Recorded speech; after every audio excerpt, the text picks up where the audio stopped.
दोस्तों, मैं मैत्री सिंह आप सभी दर्शकों का एक बार फिर से हमारे गुरु संस्कार चैनल पर स्वागत करती हूँ।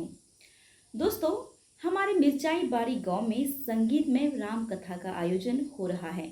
तो दोस्तों, आप सभी दर्शकों को इस भव्य संगीतमय राम कथा के आयोजन में गुरु महाराज के द्वारा सुनाए गए सारे प्रसंग, भजन और कथा गुरु महाराज के मुख्य बिंदु से आप लोगों के सामने एक एक करके सुनाने जा रही हूँ।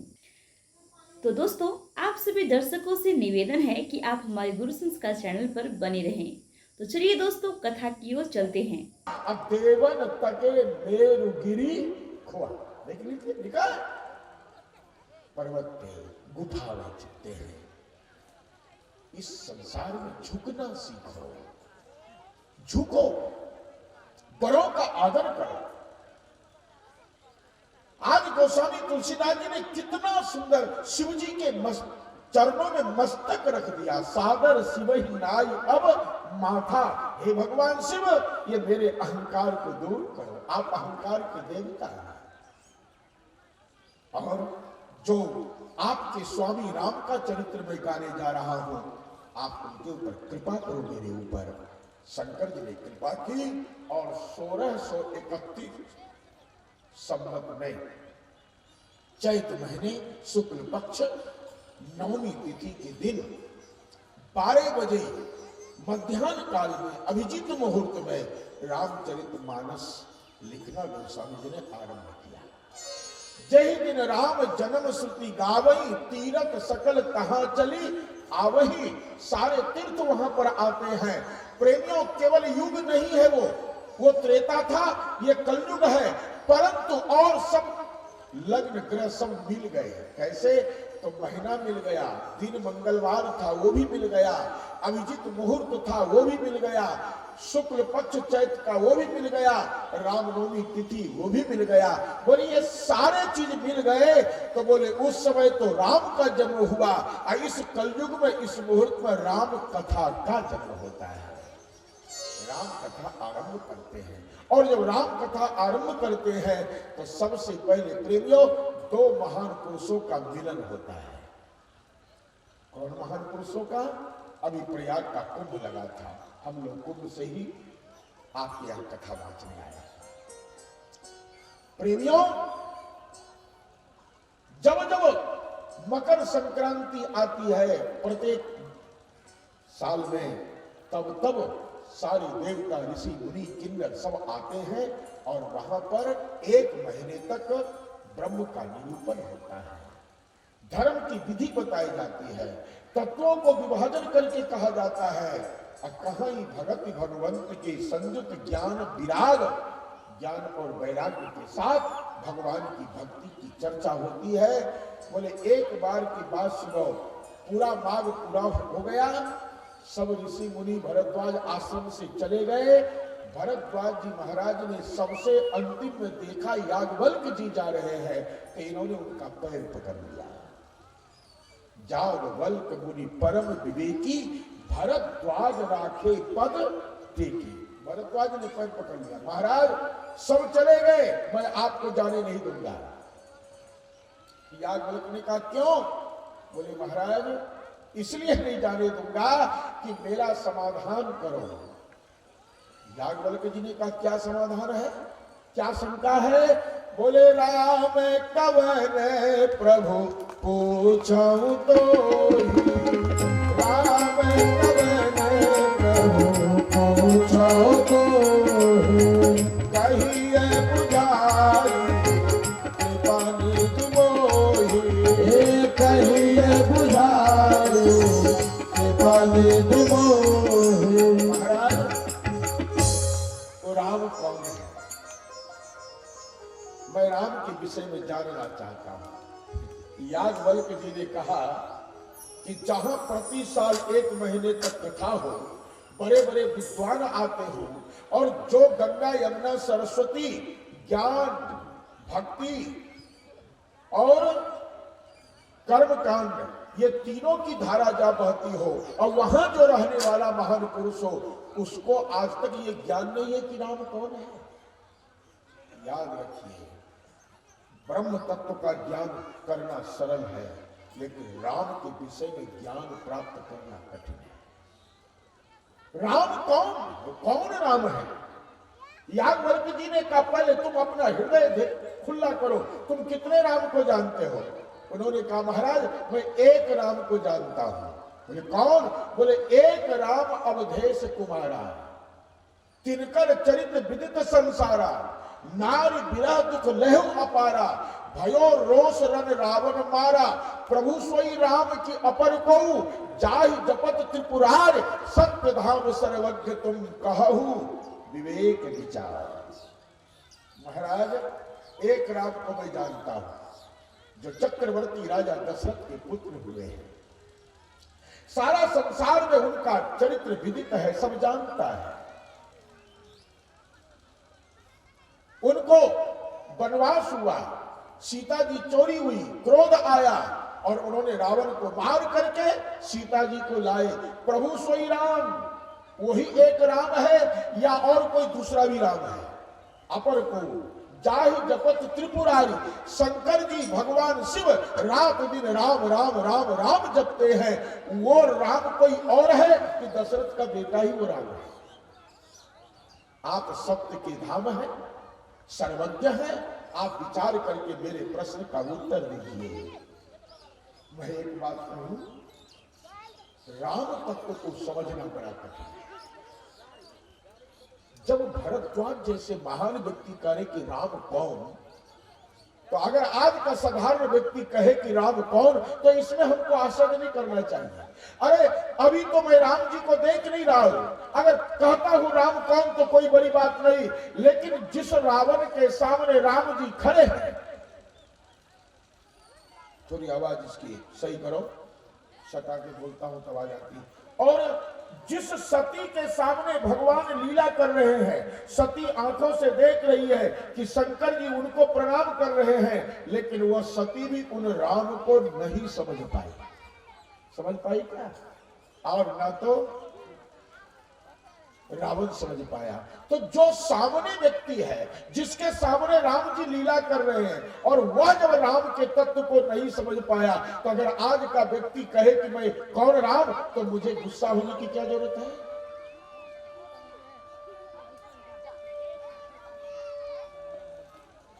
मुझे उस पर क्रोध करने की क्या आवश्यकता है? कोई जरूरी है क्या? याद रखिए, राम तत्व बड़ा गंभीर है। याज्ञवल्क्य जी ने कहा और कोई राम? बोले हाँ महाराज, हमने लोगों से सुना है। कौन? बोले कि एक राम घट घट में बोले, बोले एक राम घट घट में बोले, एक राम दशरथ, एक राम ने जगत पसारा और एक राम है जग से न्यारा। महाराज ये चार नाम याज्ञवल्क्य जी समझ गए। उन्होंने कहा कि तुम भगवान राम के गूढ़ चरित्र को सुनना चाहते हो, इसलिए तुम महामूर्ख बनकर के प्रश्न कर रहे हो। चाहो सुनई राम गुण बूढ़ा, कीनहु प्रश्न मनहु अति मूढ़ा। अत्यंत मूर्ख व्यक्ति जो प्रश्न करता, ऐसा तुम कर रहे हो, तुम्हारी जिज्ञासा है। देखिए राम एक है। कैसे? तो मैं कबीर साहब से आपको प्रमाण देता हूं। कबीर साहब हाथ में माला लेकर के और राम राम राम राम राम राम राम राम राम जप रहे थे। कुछ मन चले लोगों ने कहा बाबा एक बात बताओ, किस राम का जप कर रहे हैं? कबीर साहब ने कहा कि मैं तो एक ही राम को जानता हूं, वही सब कुछ है। बोले तब तुमको पता नहीं है, राम तो चार है। उन्होंने कहा कैसे? तो उसने कहा कबीर साहब इतने विद्वान होकर के तुम राम को नहीं जानते हो, राम चार है। बोले कौन? तो उसने कहा एक राम घट घट में बोले, दूसरा राम दशरथ घर डोले, तीसरा राम ने जगत पसारा और चौथा राम है जग से न्यारा। कबीर साहब जोर से हंसे, बोले ओ मैं समझ गया। बोले कैसे? बोले जैसे तेरा बाप चार है, ऐसे मेरे राम भी चार है। वो तो क्रोध में आ गया, बाबा जी ये क्या कर रहे हो? ये क्या कर रहे हैं? तुमने मुझे 4 बाप कहा, खबरदार ऐसा कहा तो। कबीर साहब ने कहा, मैं सही कहा, जैसे तेरे 4 बाप हैं। उसने कहा कैसे? बोले सुन, एक बाप तेरे नाना का जमाई, दूसरा बाप तेरे चाचा का भाई, बोले तीसरा बाप, बोले तेरे दादा का बेटा, और चौथा बाप बोले तेरे फूफा का साला। क्या कबीर साहब ने जवाब दिया प्रेमियों? इस जवाब को सुन करके उस व्यक्ति का मुंह बंद हो गया। कबीर साहब ने क्या सुंदर जवाब दिया। बोले तेरे बाप 4 है कि नहीं? बोले एक बाप तेरे नाना का जमाई है कि नहीं? बोलो नाना का जमाई। और दूसरा बाप बोले तेरे चाचा का भाई, तीसरा बाप बोले तेरे दादा का बेटा, और चौथा बाप तेरे फूफा का साला है कि नहीं? उसने कहा महाराज हाँ बात तो सही है। बोले ठीक, जैसे बाप एक है लेकिन नाना के लिए जमाई हो गया, चाचा के लिए भाई हो गया, फूफा के लिए साला हो गया, दादा के लिए बेटा हो गया। बोले उसी तरह से राम एक है लेकिन जिसकी समझदारी अलग अलग है वो अलग देखता है। इसलिए सुन, कबीर साहब ने साफ खुले शब्दों में कहा कि अरे जोई राम घट घट में बोले, जोई राम घट घट में बोले, वही राम दशरथ घर डोले, वही राम दशरथ घर डोले, वही राम ने जगत पसारा, वही राम ने जगत पसारा, वही राम है जग से न्यारा, वही राम है जग से न्यारा। क्या सुंदर शब्द है। अरे राम एक है, जो दशरथ के बेटा है वही घट घट में बैठा है, वही जगत का पसार करने वाला है और वही न्यारा भी है। कैसे? तो सुनो, जैसे कि आप मटका रखते हो, मटका में जल है लेकिन उस मटके को पानी के अंदर डाल दिए हो तो जल बाहर भी है कि नहीं, जल अंदर भी है कि नहीं? जैसे मटके के अंदर भी जल है, मटके के बाहर भी जल है, इसी तरह वह परमात्मा सबके घट घट में है और सबसे न्यारा भी है। उसमें शंका मत करना। और तुमने प्रश्न अच्छा किया तो मैं तुझे अब राम कथा सुनाता हूं और ध्यान से सुनो। बोले क्या?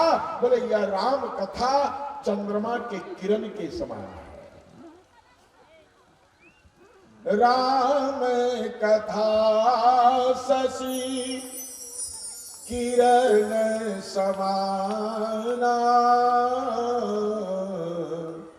संत चकोर करहि जेहि पाना।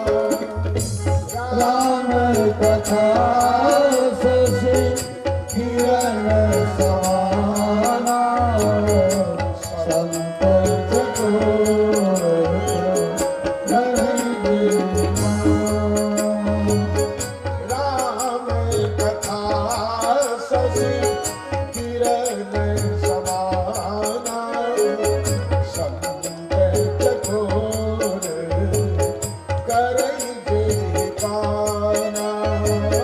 राम कथा शशि सरल किरण समाना, संत चकोर करहि जेहि पाना। क्या सुंदर शब्द है। राम कथा शशि किरण समान। राम कथा कली पन्नग धरनी, विवेक पावक अरणी। राम कथा को पन्नग धरनी,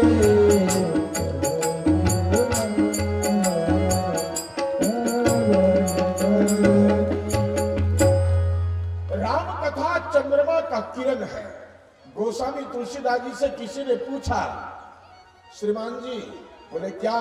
बोले आपने चौपाई लिखने में थोड़ी भूल कर दी है। कैसी भूल हुई है? बोले आप राम कथा को सूर्य का उपमा देते तो अच्छा होता। सूर्य में तेज है, सूर्य में प्रकाश है, तीनों लोक को जो अंधकार से भरा रहता है, सूर्य उदय करके उस अंधकार को दूर करता है। आप राम कथा को, और भगवान राम का जन्म भी सूर्य कुल में हुआ, आपने सूर्य की उपमा दी होती तो अच्छा होता। गोस्वामी जी ने कहा नहीं। बोले क्यों? बोले सूर्य की उपमा अच्छी नहीं है। सूर्य केवल ठंडी में अच्छी लगती है। बोलो मैं गलत कर रहा हूं तो कहना। सूर्य भगवान को जब आप ठंडी में थर थर कांपते हो तो क्या करते हो? 3 बजे सुबह से कहोगे हे सूर्य भगवान कब उदय होगे, कब उदय होगे, मेरी ठंडी कब दूर करोगे। सूर्य ठंडी में अच्छा लगता है, लेकिन वही जब गर्मी आ जाती है बैसाख जेठ में, तो आप क्या करते हो? सूर्य से बचने के लिए झोपड़ी में जाते हो, किसी वृक्ष के नीचे जाते हो। बोले सूर्य 12 महीने प्यारा नहीं लगता है। अगर मैं सूर्य की उपमा दे दूं राम कथा को तो इसमें भी ये दोष आ सकता है। तो लोगों ने कहा आप इसको चंद्रमा की उपमा देते। बोले नहीं, चंद्रमा की उपमा नहीं दे सकता। बोले क्यों? बोले चंद्रमा में काला दाग है, कोई राम कथा में दाग लगा सकता है। बोले तो? बोले राम कथा शशि किरण समाना।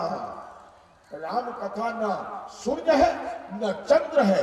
बोले तो क्या है? बोले चंद्रमा का किरण है। किरण में कोई दाग नहीं होता है, किरण में कोई कलंक नहीं होता है। बोले जैसे चंद्रमा का किरण 12 महीना सबको अच्छा लगता है, राम कथा हमेशा सबको अच्छी लगती है। किरण को जब देख लेता है तो चकोर अपनी आंख की पलकें भी गिरानी बंद कर देते हैं। आंख की पलक नहीं गिराता है। संत चकोर करे यही पाना। बोले कि इसी तरह से इस संसार में राम कथा चंद्रमा का किरण है, और जो भी इस कथा को सुनने वाले वो संत हैं, वो चकोर है, इसको रात दिन सुनते हैं।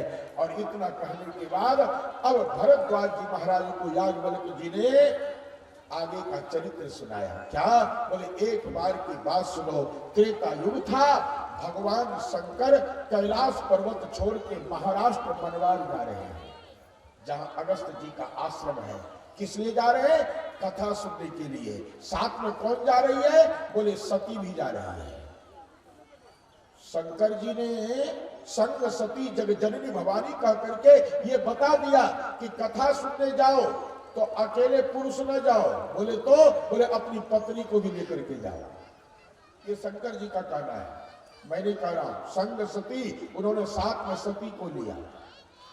अब पत्नी ना सुनना चाहे तो तुम भी उसके कहने में रुक जाओ, ये अच्छी बात नहीं है। आओ दोनों पति पत्नी। मुझे परसों एक महाशय जी मिले, यदुवंशी के बाद उनकी वाणी में बड़ी लालित्यता थी, शीलता थी, स्नेह था। मैं उनकी वाणी से प्रसन्न हुआ। उन्होंने कहा महाराज मेरी 3 बच्चियां हैं और मेरी पत्नी गाय ब्याई, उसकी सेवा में कथा में आना नहीं चाहती। मैं उसको जबरदस्ती कह करके कथा में लाया था कि चलो तुम भी सुनो। मैंने कहा धन्यवाद के पात्र हो, शिव जी के तरह तुम हो। जैसे शिव जी कथा सुनने के लिए गए तो साथ में सती को लेकर के गए, इसलिए आप भी कथा सुनने आओ। पत्नी आवे तो पति को लावे, पति आवे तो पत्नी को लावे। अब नहीं आ सके वो तो अकेले भी आ जाओ।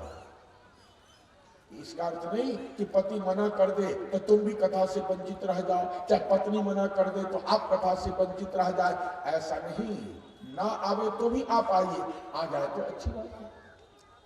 लेकिन कथा दंपति के साथ सुनना चाहिए। प्रेमियों, सती के अंदर एक भूल हो गई। वो भूल कौन सी हुई? सुनो। जैसे ही शंकर भगवान पहुंचे कथा सुनने के लिए और कुंभज जी कथा सुनाना चाहे तो सती ने कहा कहां ले आए? ये घड़ा से जन्म लेने वाला कुम्हार का बेटा और शंकर जी 3 लोक के मालिक और एक कुम्हार के बेटे से कथा सुनवाने के लिए आए। और ये कथा क्या था कहेगा? ये दुराग्रह सती के अंदर आ गया। मैं आपसे निवेदन करूं, कथा में आप कभी ये भूल मत करना है। हमारी राम कथा बड़ी विचित्र है। एक कौवा कथा कहता है, पक्षियों में चांडाल, लेकिन पक्षियों का राजा गरुड़ उस कथा को सुनता है। देख लीजिए, कथावाचक को कभी भी तुम उसके शरीर से तुलना मत करना कि ये किस जाति का है, कहां है, कैसा है। नहीं, मैं आपसे एक निवेदन करूं कि आपका पत्र आपके मित्र ने आपके लिए लिखा और वह पोस्टमैन, पत्रवाहक चिट्ठी लेकर के आपके दरवाजे पर आया है। आप उससे पूछते हो कि तू किस जाति का है, नहा के आया कि बिना नहाए आया, तू काला है कि गोरा है, कैसा है। आप ऐसे सुनते हो कि मेरे मित्र का पत्र आया है, आप दौड़ पड़ते हो और उसके हाथ से पत्र ले लेते हो। क्यों लेते हो? ये कौन है मुझे लेना देना नहीं, लेकिन मेरा प्यारा है, इसलिए कि मेरे मित्र का, मेरे संबंधी का पत्र लेके आया है। आप तुरंत कहते हो, आइए श्रीमान जी चाय पी लीजिए, बैठिए। ये भगवान की कथा, इस जीव के मित्र भगवान है और ये भगवान का संदेश है। ये भगवान का संदेश कथा के रूप में सुनाने के लिए कोई भी आवे, आप उसकी जाति मत देखो, उसका रूप मत देखो, आप केवल ये देखो कि इनके मुख से भगवान की कथा निकल रही है, मुझे प्रेम से सुनना है, मेरे प्रभु का संदेश है, हमको इसको ग्रहण करना है। आज सती के मन में आ गया, क्या ये क्या कथा कहेगा। श्रोता वक्ता की पूजा करता है, लेकिन यहाँ तो वक्ता ही श्रोता की पूजा कर रहा है। पूजे ऋषि अखिलेश्वर जानी, कुंभजनी ने पूजा किया। अगस्त जी ने वक्ता होकर के श्रोता की पूजा क्यों की? तो सुनो इसका कारण, इसका बहुत बड़ा कारण है। श्रोता नहीं हो तो वक्ता किसको कथा सुनाएगा? श्रेष्ठ कौन है? आपने तो इसमें पर्चा में लिख दिया है कि 12 बजे से कथा, लेकिन कथा शुरू होती है 1:30 बजे से, 1.5 घंटा बाद। क्यों? जब श्रोता ही नहीं तो वक्ता किसको सुनाएगा? तो श्रेष्ठ कौन हुआ? श्रेष्ठ श्रोता हुआ कि नहीं? इसलिए याद रखना, वक्ता श्रोता को प्रणाम करता है। मैं भी जब कथा आरंभ करता हूं तो पहले हाथ जोड़ के आपको प्रणाम करता हूं, तब कथा शुरू करता हूं। क्यों? तो आप मुझसे श्रेष्ठ हो, इसलिए श्रेष्ठ हो कि आप न हो तो मैं किसको सुनाऊंगा। इसलिए भगवान शंकर की पूजा कुंभज जी ने किया। क्यों किया? कि ये राम कथा सुनने आए हैं, मैं इनके माध्यम से कथा सुनाऊंगा, कितना सौभाग्य है, इसलिए उन्होंने पूजन किया। लेकिन सती ने इसका अर्थ क्या लगाया कि ये वक्ता डर गया कि हम तो कथावाचक हैं और शंकर जी कथा के रचयिता हैं, महान ज्ञानी हैं, इनको मैं कथा सुनाऊं तो कितनी मेरी गलतियां होगी, इसलिए पहले पूजा कर लो जिससे कि ये हमारी गलती पर ध्यान ना दे। ये सती ने अर्थ लगाया। और प्रेमियों, सती कथा नहीं सुनी, घूमने चली गई। लिखा है, राम कथा मुनि वर्ज बखानी, असुनी महेश परम सुखमानी। राम कथा का वर्णन ऋषि ने किया, लेकिन शंकर जी केवल सुन रहे हैं, सती नहीं सुन रही है, घूमने चली गई। प्रेमियों, कथा नहीं सुनोगे तो तुम्हारा सब विशेषण समाप्त हो जाएगा। सती जब चली तो गोस्वामी जी ने कितना विशेषण दिया? संग सती एक विशेषण, जग जननी जगत की मां है 2 विशेषण, भवानी साक्षात दुर्गा है 3 विशेषण दिया। लेकिन जब सती कथा नहीं सुनी और जब कथा शंकर जी लौट करके सुन करके कैलाश के लिए चले और सती साथ में चली, तो गोस्वामी जी ने सब उपमा समाप्त कर दिया। क्या उपमा दिया? मुनिसन विदा मांग त्रिपुरारी, चले भवन संग दक्ष कुमारी। किसकी बेटी जा रही है? बोले दक्ष की बेटी जा रही है, बड़े बाप की बेटी जा रही है। सब विशेषण खत्म। कथा सुनोगे तो तुम्हारे प्रतिष्ठा बढ़ेगी, महत्ता बढ़ेगी, लेकिन कथा नहीं सुनोगे तो सारी प्रतिष्ठा समाप्त हो जाएगी। इसलिए जीवन में कथा अवश्य सुननी चाहिए, और कलयुग में तो विशेष सुनो, क्योंकि कलयुग रूपी ऋतु का ये फसल है, भरपूर मिलने वाला है। प्रेमियों, आगे भगवान ने लीला कर दी। क्या? तेई अवसर भंजन मही भाड़ा, हरि भगवंत लीन अवतारा। उसी समय पृथ्वी की भार उतारने के लिए मेरे भगवान राम ने अवतार लिया, शादी किया और जंगल में सीता जी को लेके चल दिए। शंकर जी ने देखा, उन्होंने सतचित आनंद घन कह करके प्रणाम किया। कई सच्चिदानंद घन रामा, हे राम आप सत्य हैं, आप चित हैं, आप आनंद हैं। इतना कहकर के शंकर जी ने प्रणाम किया, लेकिन सती प्रणाम नहीं करती है। क्यों? तो सती ने कथा नहीं सुनी, राम तत्व का ज्ञान नहीं हुआ, इसलिए साक्षात राम को देख करके भी सती के अंदर ये ब्रह्म है ये भाव नहीं आया। सती को और शंका हो गई। क्या शंका हुई? कि शिव जी महान है, अगर ये विष्णु है तो शिव जी बराबर में है, ये ब्रह्मा है तो शिव जी बराबर में है। वह मिलने की बात हो सकती है, प्रणाम करने की बात नहीं हो सकती। लेकिन इन्होंने प्रणाम किया एक राजकुमार को, वो भी क्या कहा? सत अजन्मा होता है, ये तो दशरथ का बेटा बनकर के जन्म लेके आया है, इसलिए सत भी नहीं है। आगे सुनिए, चित कहा? चित चैतन्य होता है, वो सब कुछ जानता है, इसको पता नहीं कि मेरी पत्नी को कौन ले गया, चित भी नहीं है। तीसरी बात, इन्होंने आनंद कहा।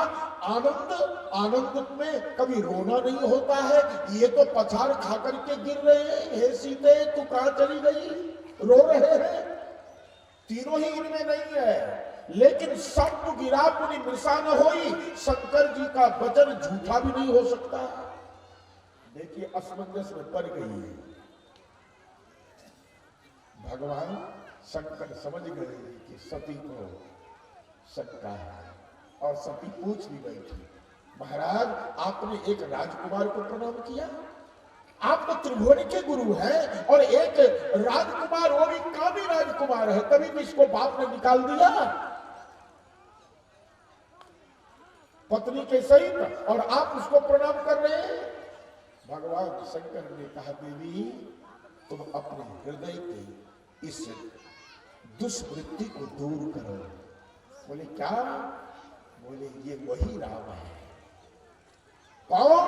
बोले जासु कथा को भजनी सिगाई, जासु कथा को भजनी सिगाई, अगति जासु उन्हें सुनाई, भगते जासु मोरहि सुनाई, सोई मम इष्ट देव मम रामा, सोई मम इष्ट देव मम रामा।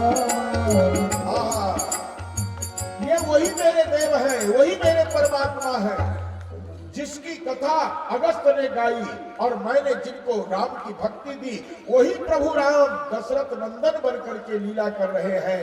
ये वही राम है। मुनि धीर जोगी सिद्ध संतत विमल बन जई ध्यावही, कही नेक निगम पुराण आगम जास कीरति गावई, सोई राम व्यापक ब्रह्म भुवन निकाय पति मायाधरी, अवतरे अपने भगत हित निज तंत्र नित रघुकुल बनी। शंकर जी ने कितना सुंदर समझाया कि बड़े बड़े मुनि महात्मा जोगी रात दिन जिनका ध्यान करते हैं।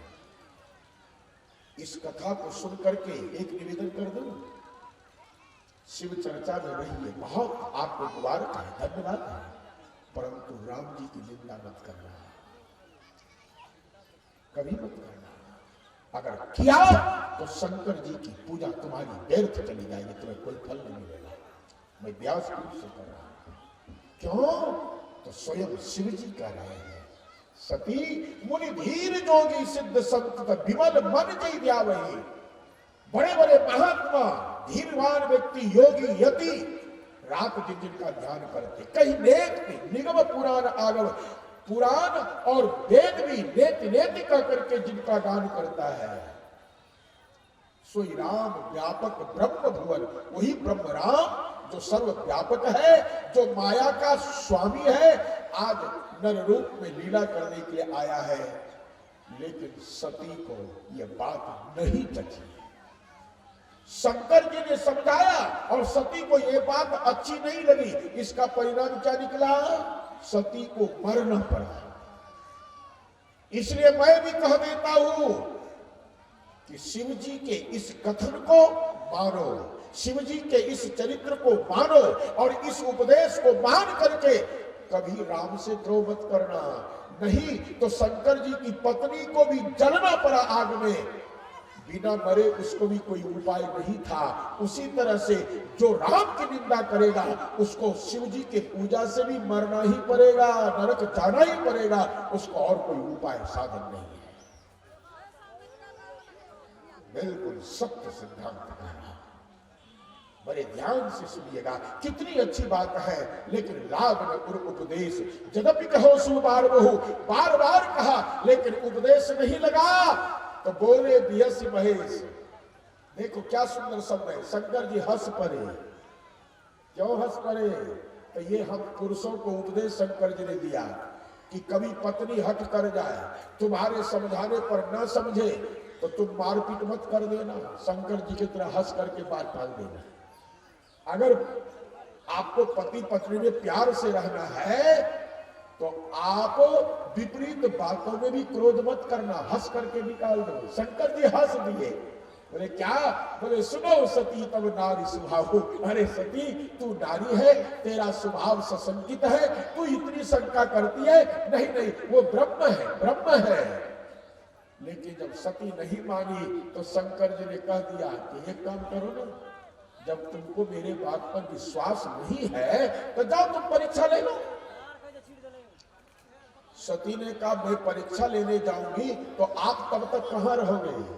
बोले तब लगी बैठ यहो पटछाई, जब तक तू परीक्षा लेके नहीं आएगी मैं इसी पर पेड़ के नीचे बैठूंगा।